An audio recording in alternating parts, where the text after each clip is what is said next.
Okay, we are going to start looking at some of these problems from the summative review to help us out a little bit and see if we're doing things right, and yeah, and go from there.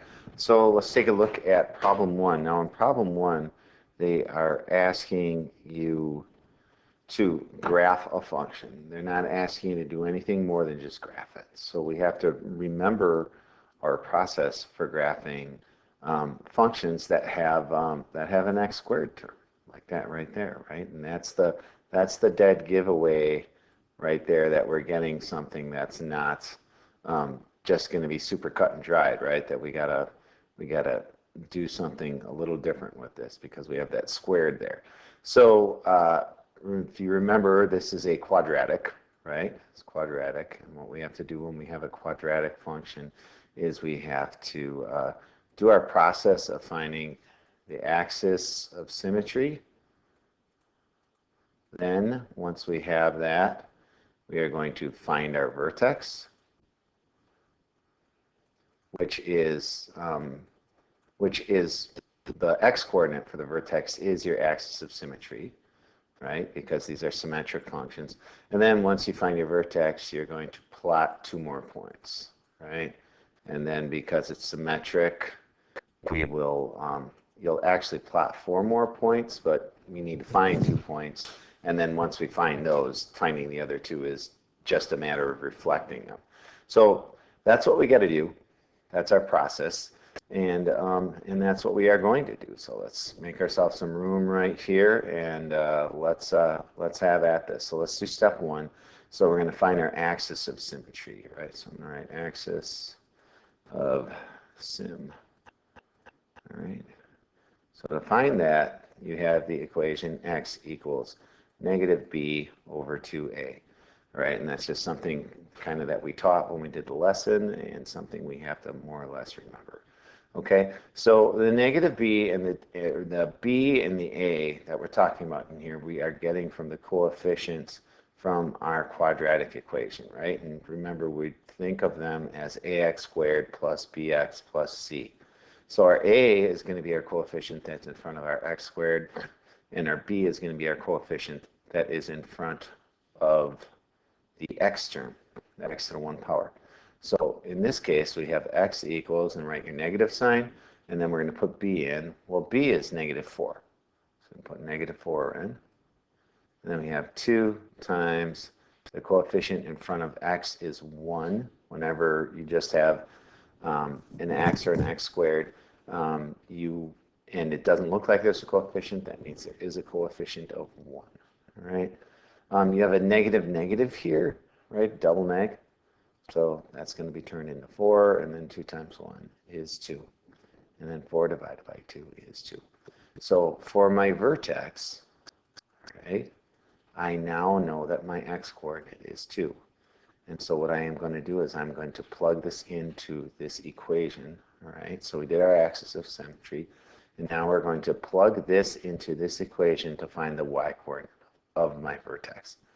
All right, so we're going to go 2 squared minus 4 times 2 minus 1. All right, so we're going to get 4 minus 8 minus 1. So 4 minus 8 is negative 4 minus 1. So that gives us negative 5, and that is what our y-coordinate of our vertex is going to be. So our axis of symmetry is the equation x equals 2, which is kind of what we got from this, right? And so that's right along this line right here. That's right along 2 on my x, right? And so my vertex is lying on that. So we go 1, 2, and then we go down 5. 1, 2, 3, 4, 5. We put a point right here. And I know that this is going to reflect around the vertex, either that way or this way. More than likely this way, or they'd have the graph turned around for us. All right, so now we are going to find 2 more points that we are going to reflect. So we have x. We're going to put in our function right here, and then we are going to solve the function for a couple of values we put in to find our y. So my strategy is to usually pick the next two integers just to the right of my vertex. So my x coordinate, right, if I'm talking about right and left, I'm talking about x, right? Y would be up and down. Right and left have to deal with x, which is your horizontal placement. So I'm going this way, one more, and then another one. So that's going to give me the x coordinates of 3 and 4. All right, so I'm going to put 3 in, and I'll put 4 in. So let's do 3. So we're going to have 3 squared minus 4 times 3 minus 1.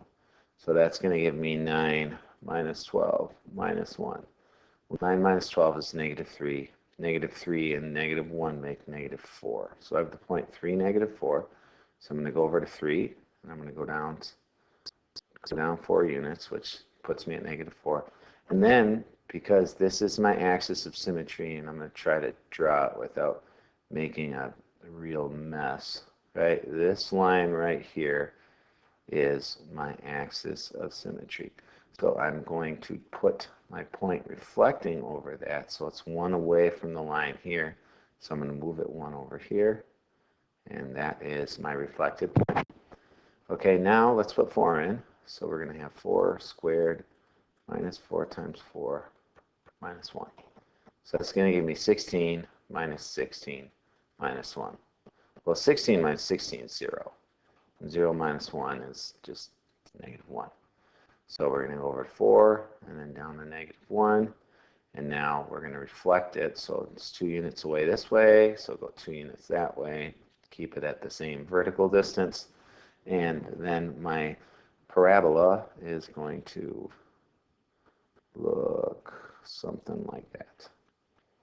Right? And that's this process of how we're drawing these things is going to be consistent throughout. Okay? You're going to find your axis of symmetry. Then you are going to plug your answer into your equation to find the remainder of your vertex, right? And then you will find 2 points based upon where your vertex is. Because if you pick something too far away from your vertex, you don't know what you're going to get and whether or not it is going to fit on the graph. So it's really important for us to know where our vertex is so we can pick smart points that are going to work for us and not make more work for ourselves. All right. I hope this has been helpful for number 1 here. So I'm going to stop the video, and then the next video you find will be going over number 2. See you then.